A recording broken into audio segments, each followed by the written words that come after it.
영상 시작 전 여러분들의 구독과 좋아요는 큰 힘이 됩니다. 안녕하세요. 여러분, 오늘은 한 부부의 이야기를 들려드리려고 합니다. 아마 여러분 중에서도 비슷한 경험을 하신 분들이 계실지도 모르겠어요. 서울 마포구의 한 신혼 아파트에서 이 이야기는 시작됩니다. 아침 8시 30분 알람이 울리고 민주는 눈을 뜹니다. 결혼 4년 차. 35살의 평범한 직장인이죠. 옆에서는 아내 지연이 이미 일어나 부엌에서 아침을 준비하고 있습니다. 32살의 지연은 광고회사에 다니는 디자이너였습니다. 거실에서는 2살 된 아들 하준이가 장난감 자동차를 굴리며 깔깔거리고 있었습니다. 민주는 세수를 하고 나와 아들을 안아 올립니다. 하준이는 아빠 품에 안겨 웃으며 민준의 뺨에 뽀뽀를 합니다.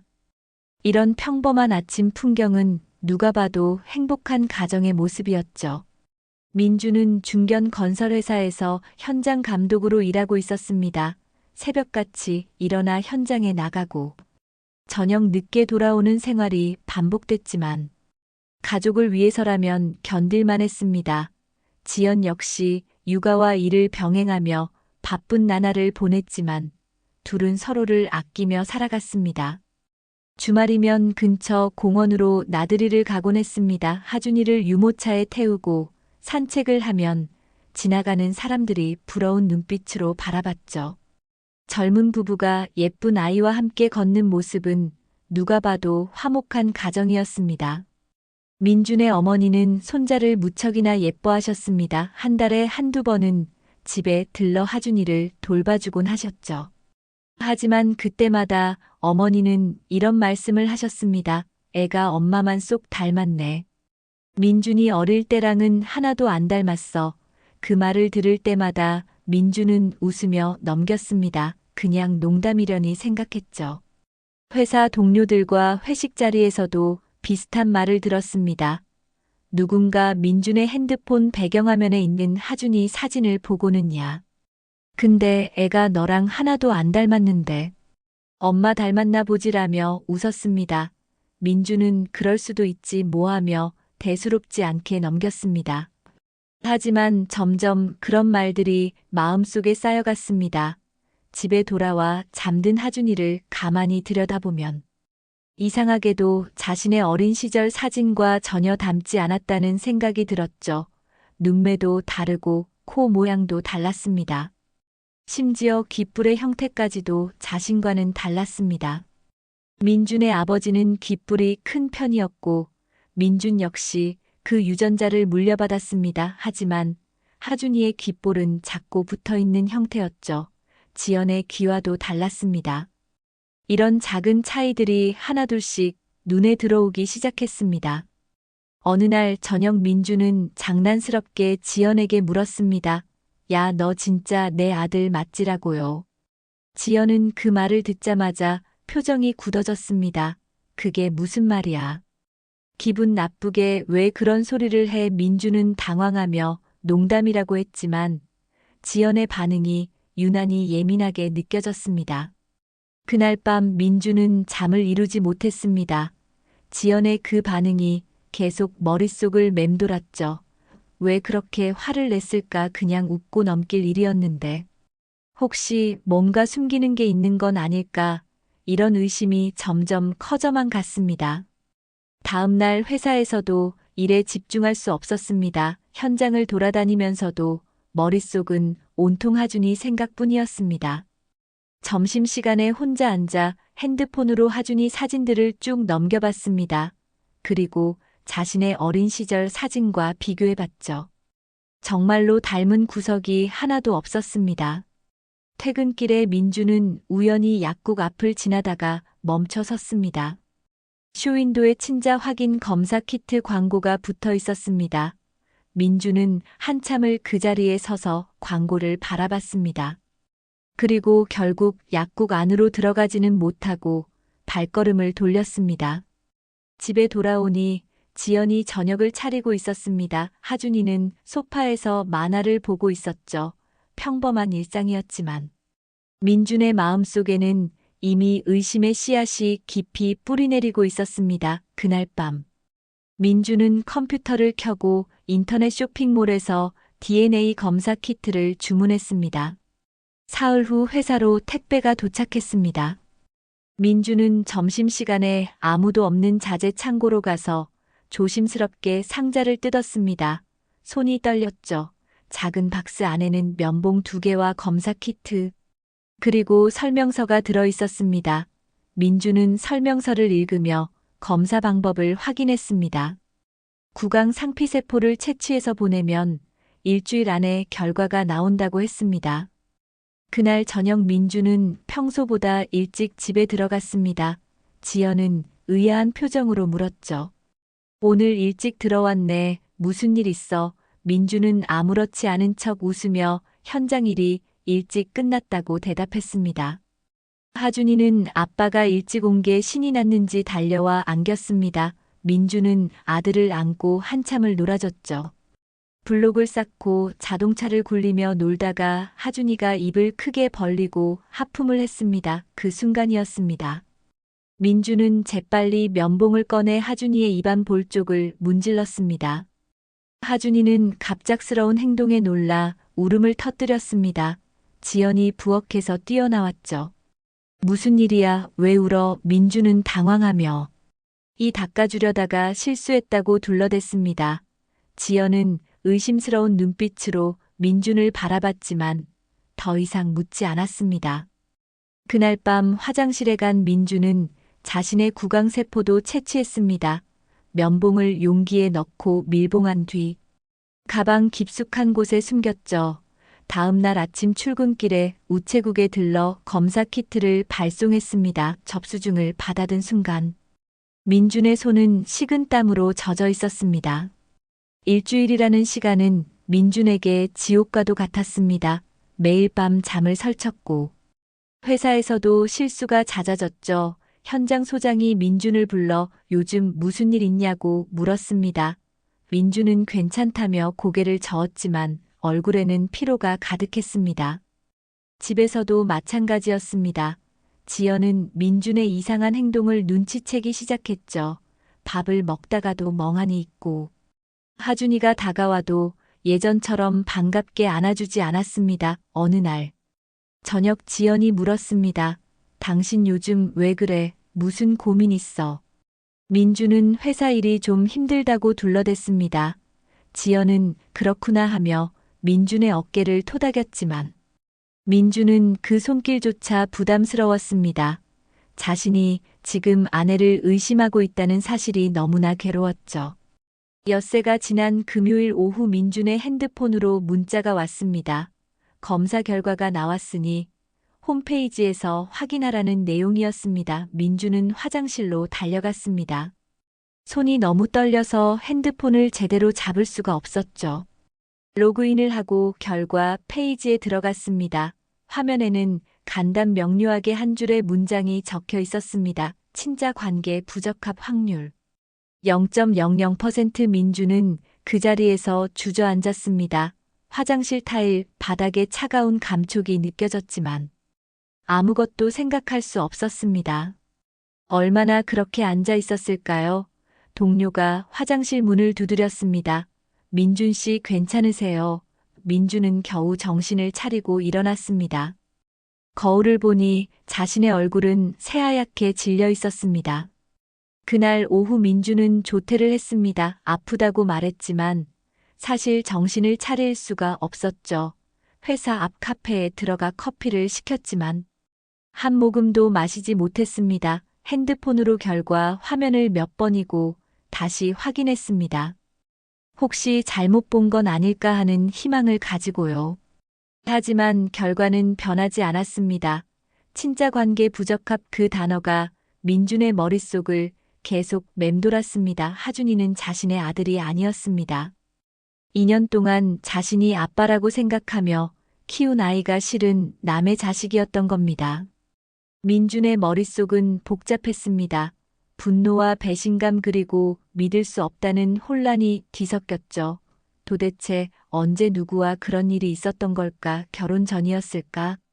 아니면 결혼 후였을까? 온갖 생각들이 머릿속을 어지럽게 만들었습니다.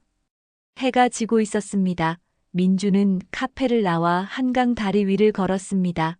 다리 난간에 기대어 한참을 강물을 내려다봤죠. 저 물처럼 모든 게 흘러가 버렸으면 좋겠다는 생각이 들었습니다.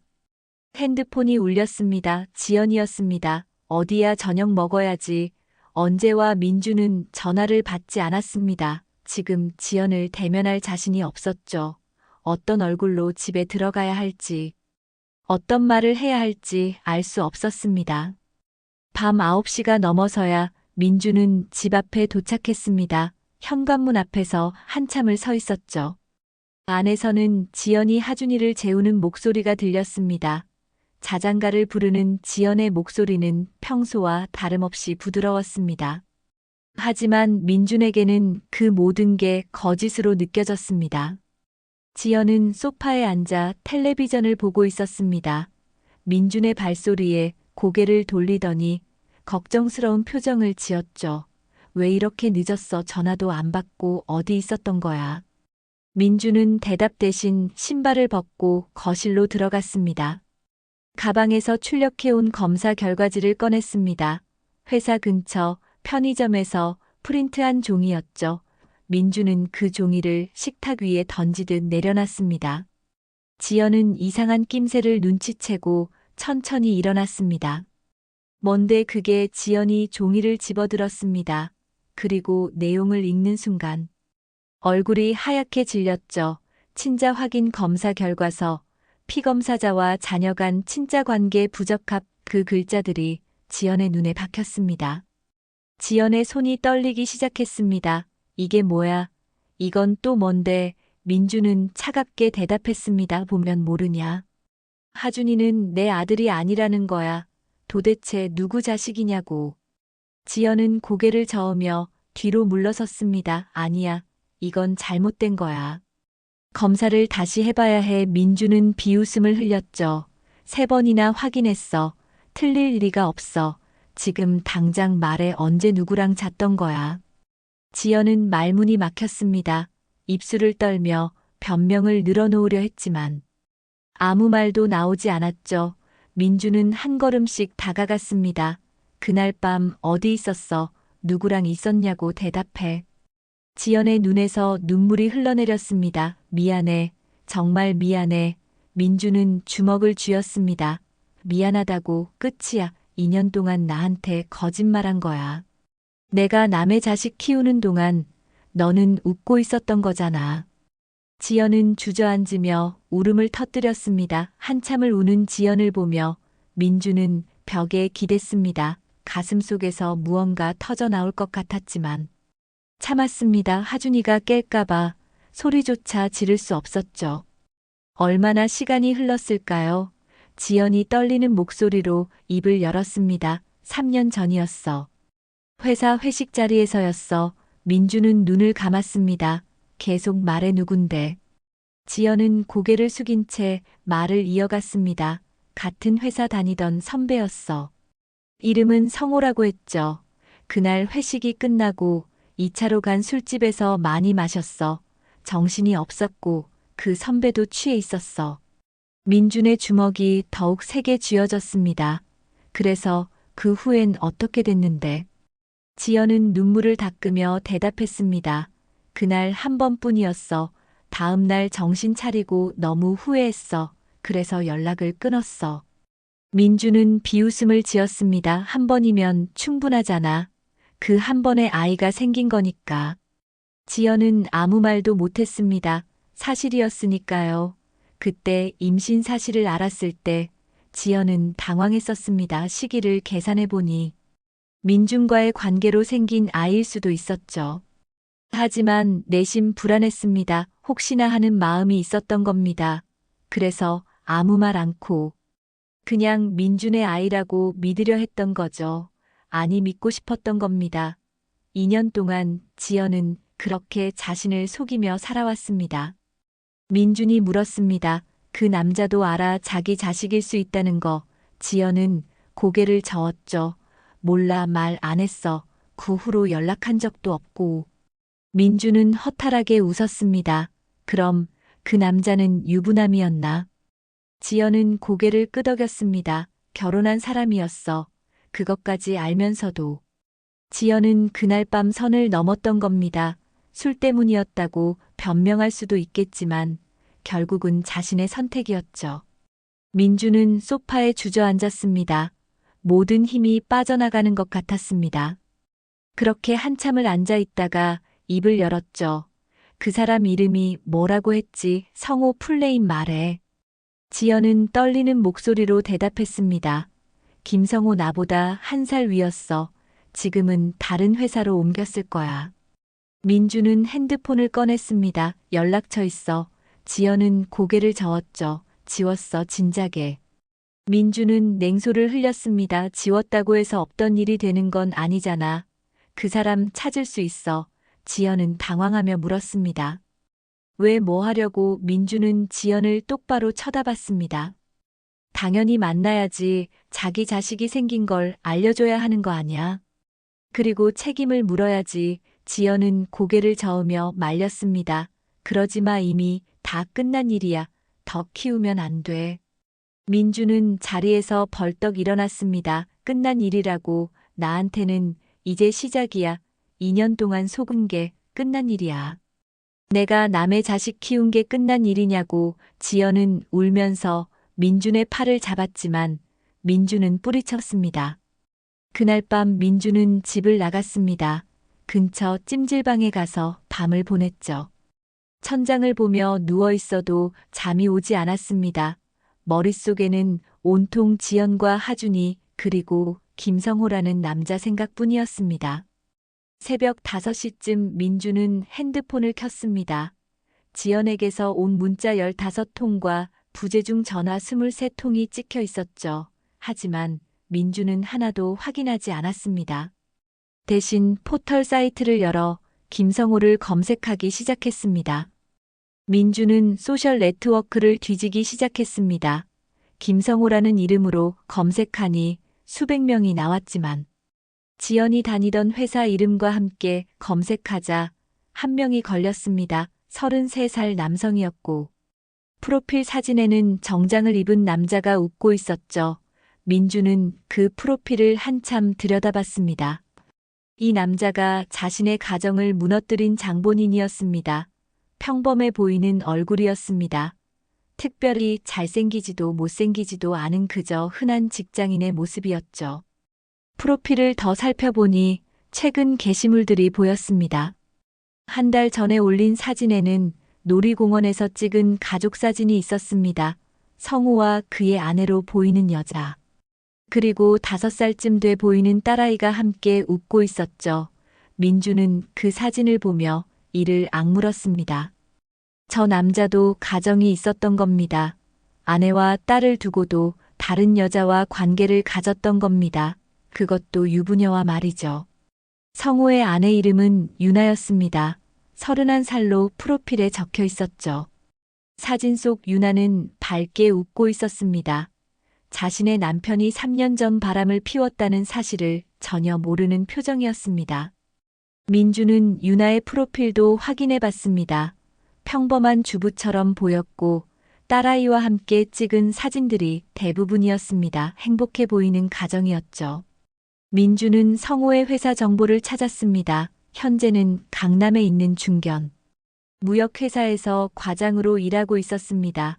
회사 홈페이지에 들어가니 조직도에서 성호의 이름을 찾을 수 있었죠.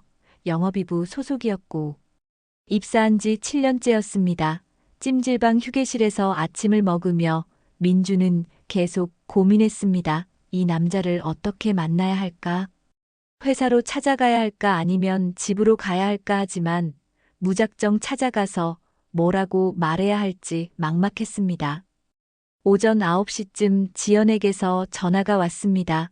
민주는 받지 않았죠. 곧이어 문자가 도착했습니다. 제발 집에 와. 우리 얘기 좀 하자. 하준이가 아빠 찾아. 민주는 핸드폰을 던져버리고 싶었지만 참았습니다. 하준이라는 이름을 보는 순간 가슴이 찢어지는 것 같았죠. 2년 동안 자신의 아들이라고 믿었던 아이였습니다.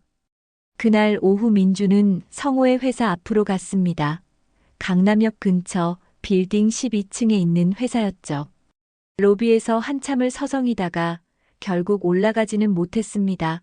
아직 준비가 안 됐던 겁니다. 저 남자를 만나서 뭐라고 말해야 할지 정리가 안 됐죠. 대신 민주는 변호사 사무실을 찾았습니다. 인터넷으로 검색해서 가까운 곳에 있는 법률사무소로 들어갔습니다. 상담을 신청하고 기다리는 동안에도 민준의 손은 계속 떨렸습니다. 변호사는 50대 중반의 여성이었습니다. 민준의 이야기를 다 듣고 나서 고개를 끄덕였죠. 친자 부존재 확인 소송과 위자료 청구 소송을 동시에 진행할 수 있다고 설명했습니다. 배우자의 부정행위로 인한 정신적 피해에 대해서는 위자료를 청구할 수 있다고 했습니다. 또한 상간자인 남성에게도 손해배상을 청구할 수 있다고 했죠. 민주는 그 말을 듣고 조금 안심이 됐습니다. 법적으로라도 책임을 물을 수 있다는 게 다행이었습니다. 변호사는 또 한 가지를 덧붙였습니다.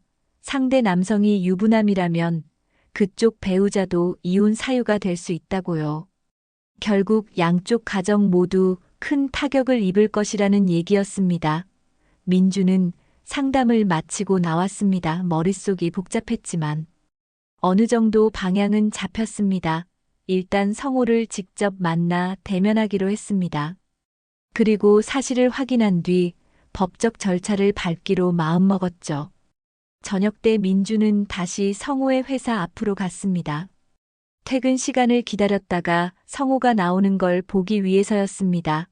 6시 30분쯤 되자 사람들이 하나둘 빌딩을 빠져나왔죠. 민주는 건물 입구 맞은편 커피숍에 자리를 잡고 앉아서 지켜봤습니다. 7시가 조금 넘어서 성호가 나타났습니다. 회색 정장을 입고 서류 가방을 든 모습이었죠. 민주는 자리에서 벌떡 일어났습니다. 심장이 빠르게 뛰기 시작했습니다. 성호는 다른 동료들과 함께 걸어 나왔고 무언가 이야기를 나누며 웃고 있었습니다. 평범한 회사원의 퇴근 모습이었습니다. 민주는 성호를 따라갔습니다. 성호는 지하철역으로 향했고 민주는 조금 떨어져서 뒤를 밟았죠. 2호선 플랫폼에서 성호는 전철을 기다렸습니다. 민준도 같은 칸에 올라탔습니다. 성호는 핸드폰을 보며 메시지를 확인하고 있었습니다. 민주는 손잡이를 꽉 쥐고 성호를 지켜봤습니다. 지금 당장 달려가서 멱살을 잡고 싶었지만 참았습니다. 30분쯤 지나 성호가 내렸습니다. 민준도 따라 내렸죠. 성호는 역 근처 아파트 단지로 들어갔습니다. 민주는 입구에서 멈춰 섰습니다. 여기가 성호의 집인가 보다 생각했습니다. 아파트 이름을 확인하고 민주는 다시 지하철을 타고 돌아갔습니다. 오늘은 여기까지만 하기로 했습니다. 이틀 뒤 토요일 오전 민주는 성호의 집 앞으로 갔습니다. 가족들이 함께 있을 시간이라고 판단했죠. 양쪽 가정 모두 알아야 한다고 생각했습니다. 아파트 동 호수는 관리실에서 확인할 수 있었습니다. 민주는 초인종을 눌렀습니다. 잠시 후 문이 열리고 성호가 나타났습니다. 성호는 낯선 남자를 보고 의아한 표정을 지었습니다. 누구세요? 민주는 차분하게 말했습니다. 김성호 씨 맞으시죠? 할 이야기가 있어서 왔습니다. 성호는 더욱 당황한 표정이었습니다. 저 아는 분인가요? 무슨 일이신데요? 민주는 가방에서 서류 봉투를 꺼냈습니다. 안에는 DNA 검사 결과지와 하준이 사진이 들어있었죠. 이거 보시죠. 3년 전 이지현이라는 여자 기억하시나요? 성호의 얼굴이 굳어졌습니다. 이지현 그 이름을 듣는 순간 뭔가 떠오른 것 같았습니다.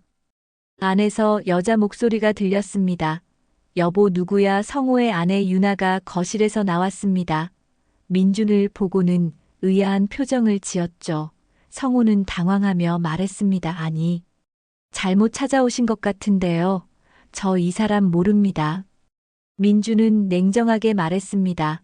3년 전 회식 자리 기억 안 나세요? 호텔에서 하룻밤 보낸 거요. 성호의 얼굴이 새하얗게 질렸습니다. 유나가 다가왔습니다. 무슨 소리예요? 지금 무슨 말을 하는 거예요?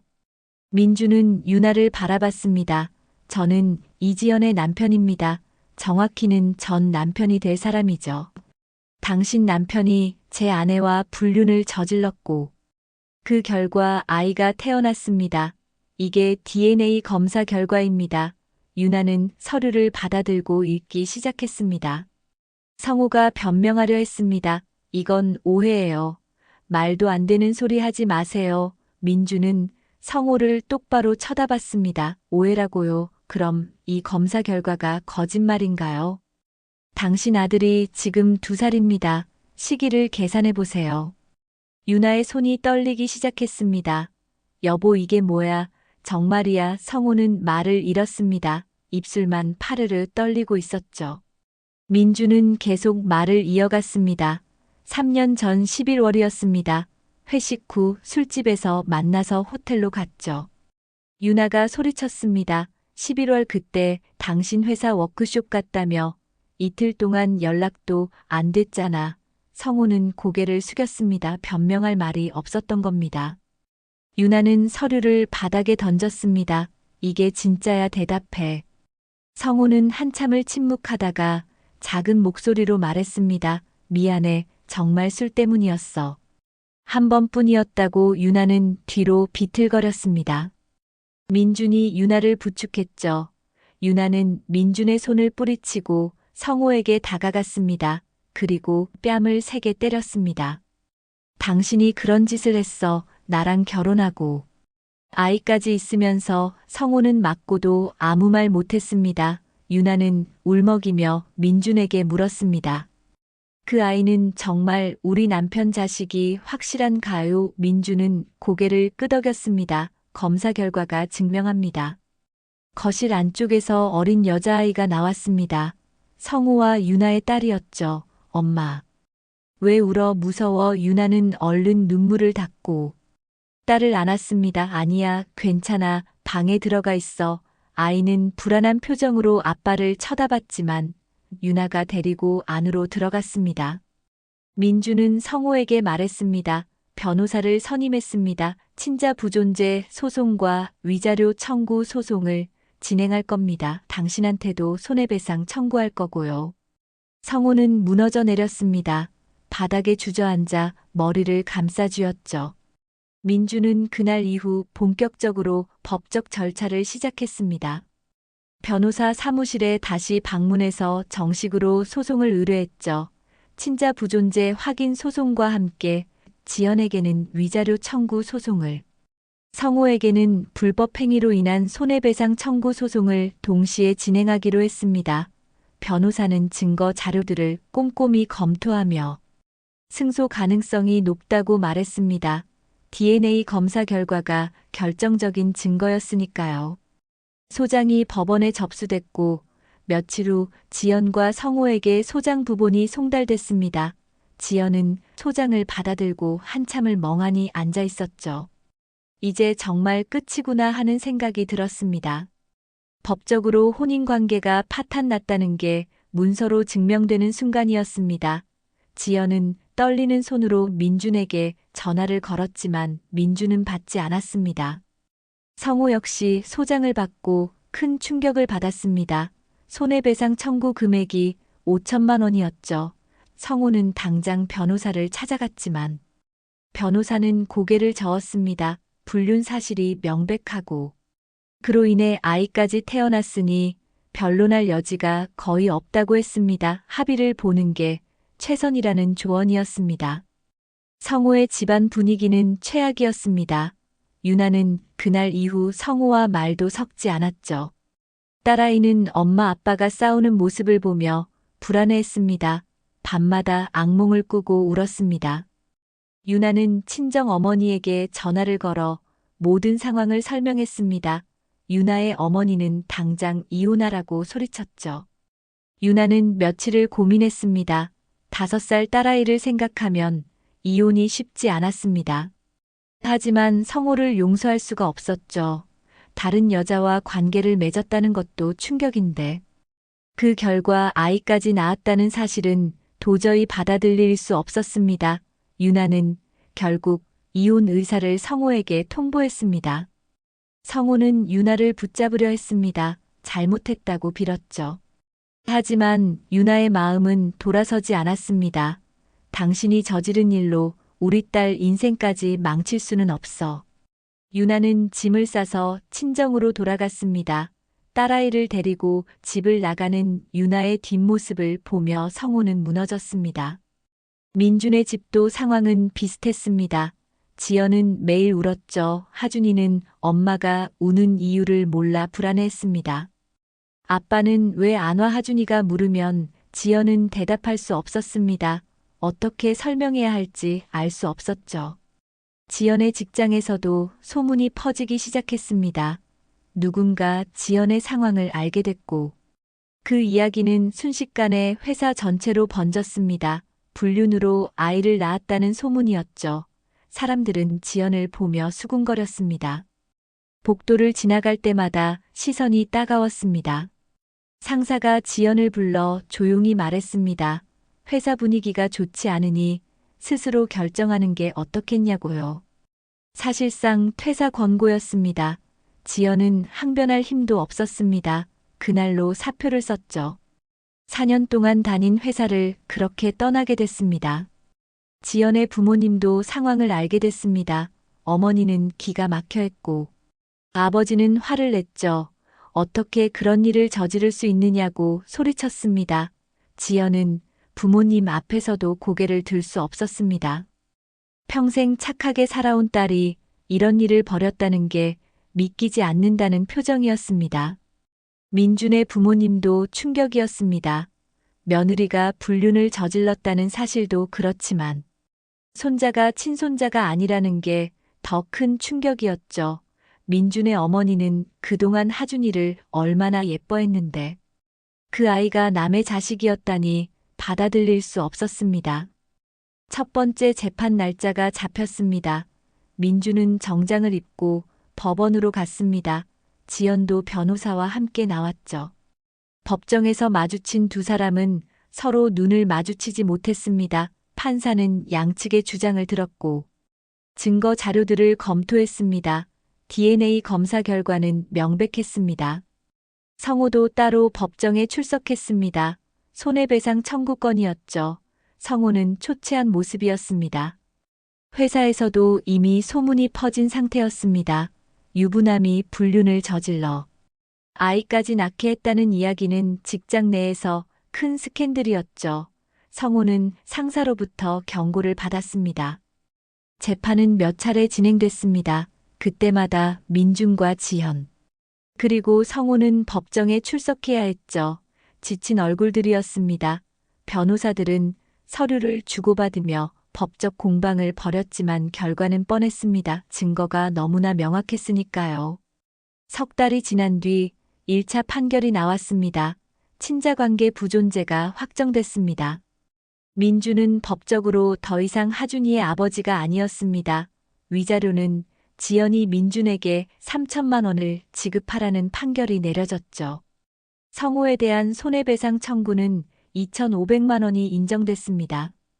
판결문을 받아든 민준의 손은 차가웠습니다. 법적으로 민준과 하준이의 관계는 끊어졌습니다. 더 이상 아버지와 아들이 아니었죠. 호적에서도 하준이의 이름이 지워질 것이었습니다. 민준은 법원을 나와 한참을 걸었습니다. 어디로 가는지도 모른 채 그저 걷기만 했습니다. 집으로 돌아가야 했습니다. 짐을 싸야 했으니까요. 이혼 조정이 성립되면서 민준은 집을 나가기로 했습니다. 전세금은 지연과 하준이가 살 수 있도록 넘겨주기로 했죠. 민준은 회사 근처에 작은 원룸을 얻었습니다. 새로 시작하기 위한 공간이었습니다. 짐을 싸는 동안 하준이가 방에서 나왔습니다. 아빠 어디가? 하준이는 아무것도 모르는 표정으로 물었죠. 민준은 하준이를 보며 가슴이 미어졌습니다. 2년 동안 아빠라고 불렀던 아이였습니다. 밤마다 재우고 아플 때 병원에 데려갔던 아이였습니다. 민준은 하준이를 안아 올렸습니다. 하준이는 민준의 품에 안겨 웃었습니다. 아빠 놀아줘. 민주는 눈물이 날 것 같았지만 참았습니다. 하준아, 아빠는 잠깐 다른 곳에 가 있을 거야. 하준이는 고개를 갸우뚱했죠. 언제와 민주는 대답할 수 없었습니다. 지연이 거실에서 지켜보고 있었습니다. 눈이 퉁퉁 부어 있었죠. 며칠째 제대로 먹지도 자지도 못한 모습이었습니다. 민주는 하준이를 내려놓고 짐을 계속 쌌습니다. 옷가지와 책 몇 권 그리고 중요한 서류들이 전부였습니다. 짐을 다 싸고 현관으로 나가는 순간 민주는 뒤를 돌아봤습니다. 4년 동안 살았던 집이었습니다. 행복했던 기억들이 스쳐 지나갔죠. 하지만 이제는 그 모든 게 거짓처럼 느껴졌습니다. 민주는 문을 닫고 나왔습니다. 뒤를 돌아보지 않았습니다. 회사에서도 민준의 상황을 알고 있었습니다. 동료들은 민준을 대하는 게 조심스러웠죠. 누구도 먼저 말을 걸지 않았습니다. 민준은 일에만 집중하려 했습니다. 현장을 돌아다니며 몸을 움직이는 게 그나마 정신을 잡는 방법이었습니다. 한 달쯤 지났을 때 민준은 사직서를 제출했습니다. 더 이상 서울에 있고 싶지 않았습니다. 모든 게 상처로 남아있는 곳이었죠. 상사는 만류했지만 민준의 결심은 확고했습니다. 지방에 있는 건설사에서 제의가 왔고 민준은 받아들였습니다. 부산으로 내려가기 전날 민준은 마지막으로 집 앞을 찾았습니다. 창문으로 불빛이 새어나왔죠. 안에서는 지연이 하준이를 재우고 있을 것이었습니다. 민주는 한참을 그 자리에 서 있었습니다. 올라갈까 하는 생각도 들었지만 발걸음이 떨어지지 않았습니다. 성호의 삶도 무너졌습니다. 유나와의 이혼이 성립됐고 딸의 양육권은 유나가 가져갔습니다. 면접교 석권만 겨우 인정받았죠. 한 달에 한 번 딸을 만날 수 있었습니다. 회사에서는 불륜 사실이 알려지면서 승진해서 누락됐습니다. 동료들의 시선도 차갑게 변했습니다. 성호는 결국 회사를 그만뒀습니다. 더 이상 그곳에서 일할 수 없었죠. 다른 회사로 이직하려 했지만 쉽지 않았습니다. 나이도 있고 경력도 애매했습니다. 무엇보다 추천서를 받기가 어려웠습니다. 지연은 혼자 하준이를 키우며 살아갔습니다. 일자리를 구해야 했지만 쉽지 않았죠. 경력이 단절됐고 아이를 돌봐줄 사람도 없었습니다. 친정 부모님은 가끔 도와주긴 했지만 예전처럼 다정하지 않았습니다. 실망이 컸던 겁니다. 석 달이 흘렀습니다. 민주는 부산에서 새로운 삶을 시작했습니다. 작은 오피스텔에서 혼자 살며 일에만 매달렸죠. 주말에도 현장에 나갔습니다. 집에 있으면 자꾸 과거가 떠올랐기 때문입니다. 밤이면 소주를 마시며 잠이 들었습니다. 꿈속에서는 여전히 하준이가 아빠라고 부르며 달려왔습니다. 어느 날 민주는 법원에서 연락을 받았습니다. 추가 서류를 제출해야 한다는 내용이었죠. 민주는 주말에 서울로 올라갔습니다. 법원 일을 마치고 나오는데 익숙한 두 사람이 보였습니다. 지연과 성호였습니다. 둘도 각자 법원 업무를 보러 온 모양이었습니다. 세 사람은 법원 앞 계단에서 마주쳤습니다. 아무도 먼저 말을 꺼내지 못했죠. 민주는 지연을 봤습니다. 많이 야윈 모습이었습니다. 머리는 대충 묶었고 화장기 없는 얼굴은 헬쑥했습니다. 지연은 민준과 눈이 마주치자 고개를 숙였습니다. 성호도 초췌하기는 마찬가지였습니다. 정장은 구겨져 있었고 구두도 달아 있었죠. 직장을 잃은 뒤 제대로 된 일자리를 구하지 못한 것 같았습니다. 성호는 민준을 보며 미안하다는 표정을 지었지만 입 밖으로 말은 꺼내지 못했습니다. 지연이 먼저 입을 열었습니다. 잘 지내. 민준은 대답하지 않았습니다. 뭐라고 대답해야 할지 몰랐죠. 지연은 다시 말을 이었습니다. 하준이가 많이 컸어. 이제 말도 잘하고. 민준은 그 말을 듣고 가슴이 아팠습니다. 하준이는 이제 자신을 기억하지 못할 것이었습니다. 성우가 조심스럽게 물었습니다. 부산에서 일하신다고 들었습니다. 민준은 차갑게 대답했습니다. 당신이 알 필요 없는 일이죠. 성호는 더 이상 말하지 못했습니다. 민주는 두 사람을 지나쳐 걸어갔습니다. 뒤돌아보지 않았습니다. 지연과 성호는 그 자리에 남아 있었습니다. 서로 마주 보지도 못한 채 어색하게 서 있었죠. 성호가 먼저 말했습니다. 그날 밤이 이렇게까지 될 줄 몰랐어요. 지연은 고개를 끄덕였습니다. 나도 그랬어요. 우리가 정말 큰 죄를 지었네요. 성호는 한숨을 쉬었습니다. 딸아이 얼굴 보기가 힘들어요. 아이가 아빠 왜 안 와 하고 물으면 대답을 못 하겠더라고요. 지연도 마찬가지였습니다. 하준이도 자꾸 아빠 찾아요. 어떻게 설명해야 할지 모르겠어요. 두 사람은 더 이상 할 말이 없었습니다. 각자 다른 방향으로 걸어갔죠. 뒤돌아보지 않았습니다. 한순간의 욕망이 두 가정을 완전히 무너뜨린 겁니다. 4명의 어른과 3명의 아이들 모두가 상처를 입었습니다. 며칠 후 하준이의 3번째 생일이었습니다. 지연은 작은 케이크를 샀습니다. 초 3개를 꽂고 불을 켰죠. 하준이는 신이 나서 박수를 쳤습니다. 아빠도 불러 하준이가 말했습니다. 지연은 눈물이 났지만 참았습니다. 초를 불기 전에 소원을 빌어야지. 지연이 말했습니다. 하준이는 눈을 감고 무언가 중얼거렸죠. 그리고 초를 힘껏 불었습니다.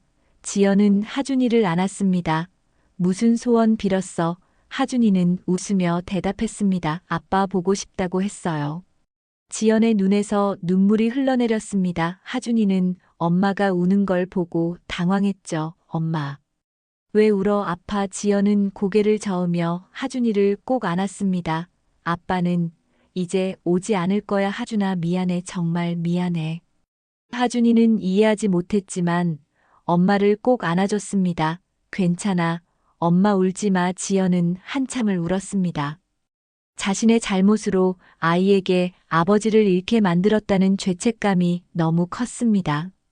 앞으로 하준이를 어떻게 키워야 할지 막막했습니다. 유나도 딸과 함께 친정에서 살고 있었습니다.